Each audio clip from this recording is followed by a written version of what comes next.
Hello, once upon a time Saint Petersburg company Dope Audio decided to create in-ear monitors with a perfect step response, or at least as perfect as possible, and they decided to create planar magnetic in-ear monitors. They implemented few unusual patented ideas in terms of acoustic treatment, and they created the model named Pure.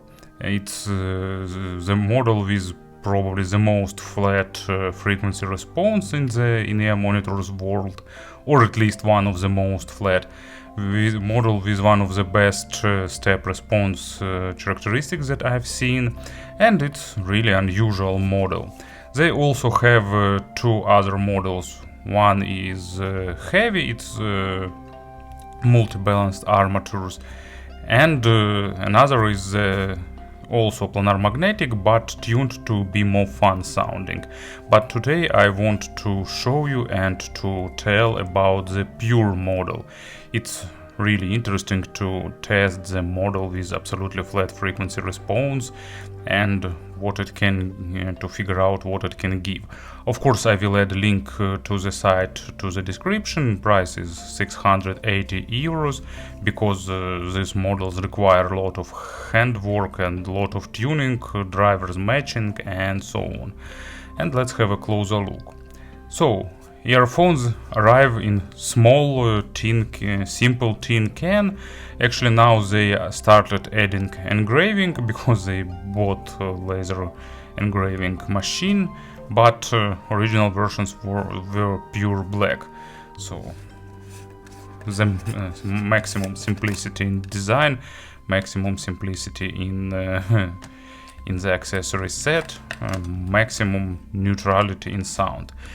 Accessory set is also really basic, so small sticker with my name, 3 pair of tips, but most probably you will need to get some others, and also fairly basic stock cable. Let's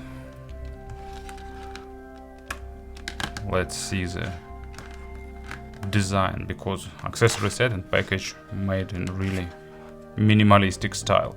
So here they are. They are made of milk white plastic. Build quality is nice. They are sturdy, and they are pretty small. So most probably they fit into vast majority of ears. So they have a pretty short spout, but it's done on purpose because the spouts have a patented horn-like design. It was done this way on purpose, so there are few additional ideas in terms of acoustic treatment. First one is special horn-like spout to minimize distortion, and second one is special dual internal chamber, because first chamber contains driver, and second one created to allow the pressure relief, so they have the same pressure relief schema that is used in the open models, but it works with second chamber, so they are actually closed back. And they were tuned to have the equal pressure on both sides of drivers to equalize it and allows pistonic motion for the driver's diaphragm, and that gives that flat step response. Of course, there is no protective mesh, no protective grill. It also done on purpose because it spoiled the sound, and that's why you need to be careful. But in new versions they adding a cleaning tool so you can remove the dirt from inside. Spouts are short, but with proper tips they provide good sound isolation. Average, actually, it's enough for noisy street or for public transport, but of course it's not created for subway or for airplanes. And connectors are simple 2-pin with recessed sockets, just classical option that is reminiscent of golden era of in-ear monitors. And stock cable is also fairly basic. It has memory wire, so you can bend ear hooks. You know, I still like that idea. I don't know why everyone hates this memory wires. I still enjoy it. And it's soft, It's not getting hard when it's cold outside. Almost zero microphonic effect. Simple splitter, and braided goes down below to the jack. So they are responsive for cable rolling, but stock cable is really good to unveil their potential. So as you can see, package and accessory set is basic, build quality is good. So that's about the exterior of this model.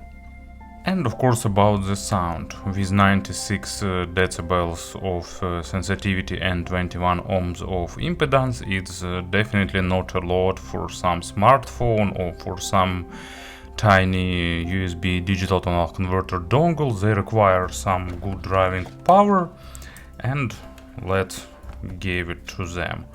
Also they require lengthy burn-in. They were partially burned in by the manufacturers, but I gave them about 100 hours of additional burn-in. To be honest, I didn't listen them before, and after this process I just rely on the creator's words and just gave them lengthy burn-in. So not sure if it was so necessary, but anyway, now I can be sure that sound is more or less settled. Of course, you can play with tips, with cable, but let's discuss the stock version. So, how do they sound? They sound as you can expect from totally flat in-ear monitors with maximum resolution. They are perfect for monitoring, for those who like natural representation, and for those who are sure about the quality of their media library, because they are really nitpicking, and that's the model one should get when one understand what we need. So if you need something totally natural, if you want to enjoy the tiniest nuances and details, that's what you need.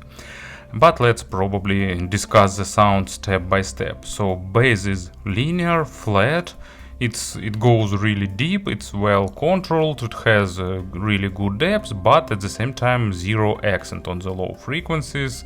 It's just, you know, linear from I don't know, from 10 Hz up to few kilohertz, like the deviation of frequency response is less than 5 decibels. So no accents, no some attempts to add some weight or something like that. So it gives crazy amount of small nuances, it gives really good texturing, it gives a lot of that tiny overtone, so it's really plays really well with acoustic instruments, with low notes on the fortepiano, with acoustic double bass, with low voices, so with all that instruments and other sound sources that goes to the lowest frequencies. They are pretty good with electronic music because of the deep and pretty tight and impactful low frequencies, but of course for electronic music probably vast majority of listeners will prefer something with more accented low frequencies. But actually with Juno Reactor they sounding pretty pleasant, maybe not as bass forward as I prefer, but still with good impact and punch. And also, you know, it's really dependent on tips, because with not properly selected tips you won't get the maximum bass response. And I decided to pick as an example. Let me turn the brightness to maximum. So it's Pain of Salvation acoustic cover of Holy Diver. I really like this album. It's Falling Home acoustic album of Pain of Salvation, both with their own songs and with some cover versions, and they have nice really rich acoustic bass here, and it gives you that sense of resonance, and that sounding really great with this in-ear monitors. And also really good drums that also goes pretty deep, and you will get that rich nuanced representation of low frequencies. Mids are also done in natural ways. They are pretty focused on the micro detalization. When, as for macro dynamics, when it's recorded well, they will play it well. When it's recorded poorly, they won't play it well. So they are focused on the micro detalization. They're not super highlighted, but still focused on the details, and that's why they are pretty critical to the quality of records, and not super critical, but on the more critical side. And they will give the tiniest, smallest nuances. So if you need something with good resolution, if you want to listen to symphony orchestra and distinguish instruments as much as it's possible with in-ear monitors, if you want to listen to some, I don't know, jazz band and to hear all that instruments separately, it's the option for you. And of course they are really good in building imaginary stage, so with flat frequency response and good step response, it's what you can expect. They are really spacious, both in width and in depth, but that's the case when it comes to your source. Usually, you know, source play a smaller role in the building, in the staging, in the building of that 3D image. But this model is pretty natural, so this time probably your source could be the limiting part. So they need something of upper mid or higher segment. And with that, all the sound sources will be greatly separated and distributed in space, so you can close your eyes and point to them. Of course, don't expect the performance of full-size speakers or real-life experience. It's still in-ear monitors with all that psychoacoustic limitations, but still result is pretty good. And as an example, I've got Sigurður Rögnvaldsson. Sorry if someone from Scandinavia watched this review, so I don't know how to pronounce it correctly, but it's really great improvisation music album, and track named Manic Tsetse Fly.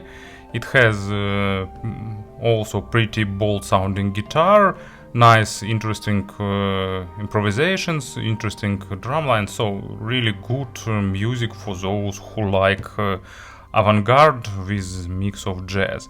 And of course such music requires a good resolution because it's really saturated with small nuances and details, fast improvisations, solos and so on. And these in-ear monitors will give that all. You know, I don't know why, but I can also recall as a good example for such earphones Hof Ensemble. Really great calm music with perfectly recording and mastering work, so it's music created for such in-ear monitors. And treble is also pretty linear, no attempts to highlight some parts or to hide some parts. So from one hand it's really good news, from another hand it's you know, not good news if you're sensitive to the treble, because sometimes they can sound sharp, but not because it's like some unnatural or accented treble. It's just because they have really extended treble and play it as is without any attempt to hide it or to soften some parts. So you need to be sure that you're not a treble phobic person to get them. And if you like to get a softer signature with more low frequencies and less treble, they have actually a dope soft model with more relaxed and more warmer bassy signature. But of course I wanted to get the maximum experience, maximum dope experience, that's why I select them. And treble sounding really natural, really rich, with really good layering, with great overtone saturation, so all that tiny nuances, tiny decays they will give you. And as an example for the treble, I have hard times pronouncing Scandinavian name, and I have a hard time pronouncing Polish name of this band. It's Niechęć, and track name is Widzenie. It's great jazz, I really like it, also pretty avant-garde jazz, and my favorite jazz band from Poland. Actually, I know only two of them, and this is my more favorite. And they have good percussion, nice keyboard line, and all of that have some high going overtones, and these in-ear monitors play it really nice and engaging. So, to summarize everything, natural, resolving model focused on the micro detalization with great treble layering, with natural and resolving mids and technical bass. Not for those who like some accents, so keep that in mind. In terms of pairings, I already said that, but they require some player at least upper mid-level, so Shanling M6 Pro, FIO M11 Pro, iBasso DX220, and so on and so off to the higher segment. And actually Hybe R8 is a really good pairing for them, because they just natural and allows this player to show his nature. It's technical but engaging. Also, they are really good with Kane N6 Mark II if you want to get the purest form of its emotional sound. And probably this time, I will skip the comparisons, because I don't know any other models that can be compared here. Because there are a lot of hybrid multi-balanced armature models in this or similar price ranges. There are few in-ear planar magnetic models, but they are sounding in a different way. One of the first such models I've tested was Mi Audio Planamic, but it's kind of polar opposite to this model, because Planamic was all about mids and bass, and this model has much more extended treble. Teen Audio P1, they are sharper, they are actually more dirty sounding than Dope. So like Dope is, or Dope Pure, it's like, P1 boosted to maximum level, with much more cleaner sound, with much more natural sound, with better step response, with better transitions, and so on. EDP by IMR, it's also a different model, it's a hybrid. They have dynamic driver on the low frequency, so they have more lows and much less treble. And there are other monitors with more or less flat frequency response, like famous Etymotics, for example, but Etymotics sounding more thin because of balanced armatures they are using. They are more lightweight, and this model has more weight. So probably I need to summarize everything. Of course, these in-ear monitors are pretty expensive. Not the most expensive, of course. I have Noble Sultans waiting in QS, so what I can speak about the expensiveness. But they are still more expensive, but they will give you the experience that probably you won't get with any other in-ear monitors. Well, I didn't test every single in-ear monitors, of course, but I'm pretty sure that Dope Pures are pretty unique because of the acoustic design, because of goals the creators wanted to achieve.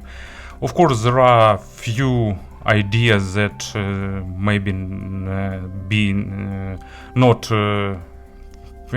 good from some point of view. For example, I really miss that protective mesh here, but it's done to achieve the best possible sound and to achieve the goals of creators. So and they have a pretty wide board, so I'm sure there won't be big issues with cleaning. And maybe not everyone will like their sound, because they are really critical to the quality of record, and they are not colored. To listen to these in-ear monitors, you need to get used a little bit. For example, when you used to put a lot of ketchup to your dishes, you getting that tasty taste, but it's a taste of ketchup, not the dish itself. And when you stop putting ketchup everywhere for some time, you probably will miss it, but then you will accommodate and you will get that sound of pure food, of pure product that you are eating, and that's the really interesting experience that Dope Audio Pure can give you. So thank you for listening and thank you for attention. Have a nice day.